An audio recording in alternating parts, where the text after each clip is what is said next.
Hey everybody, it's Jennifer Jackson with Heartland Counseling. Hope you're doing well. Wanted to share another book of mine with you. It's called The 5 Love Languages. It's by Gary Chapman. And I first learned about love languages when I was actually at a MOPS group, which is Mothers of Preschoolers. Back when Locke was, I don't know, it was actually before preschool because we lived in Louisville, Kentucky. I think he was probably 2. We were at the, I remember we had this guest speaker come in and talk to us. It was a therapist about love languages and how every person has a different love language. And the way they describe it is, let's say I was raised speaking English. And so my first language is English. But then I may try to, let's say, learn Spanish, and I have to work at it. I have to make a lot of effort. And once I learn it, I can speak it. But I have to really think about it and be intentional, right? When using it and thinking it. So people can have multiple love languages, but they're always going to have a primary, which is innate, like how they were raised, and then they're going to have a secondary.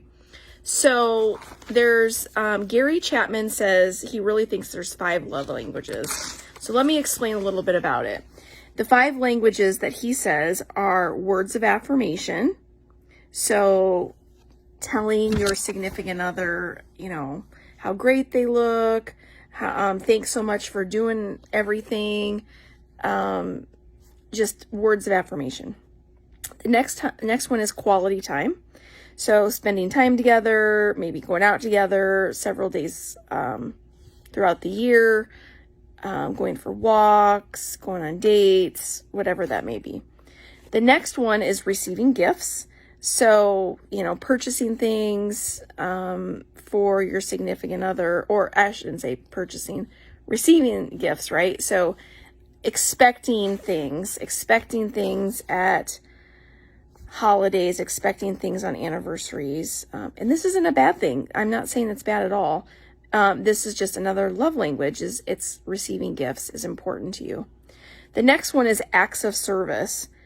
That's my number one. So acts of service. I like to have a clean house. I expect things to be picked up.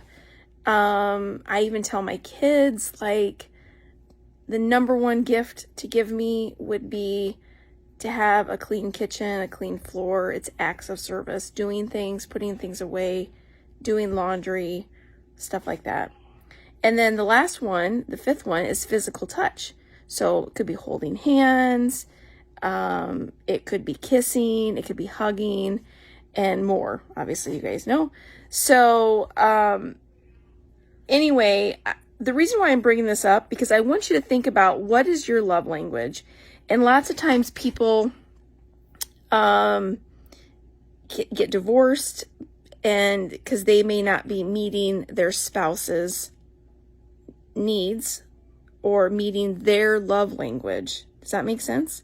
So you and your significant other may have different love languages.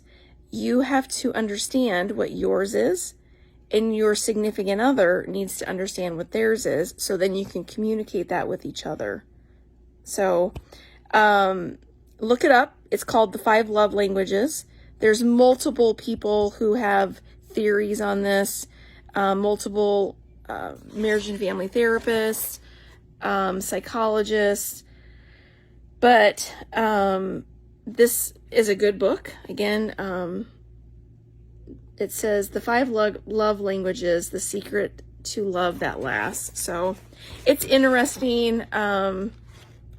It's a good thing. And it's a good way for you all to think about this. I mean, is this something you've thought about before? So again, I had been a therapist, for, I guess, a couple years, and I didn't even know about this until Locke was 2 or 3 years old. So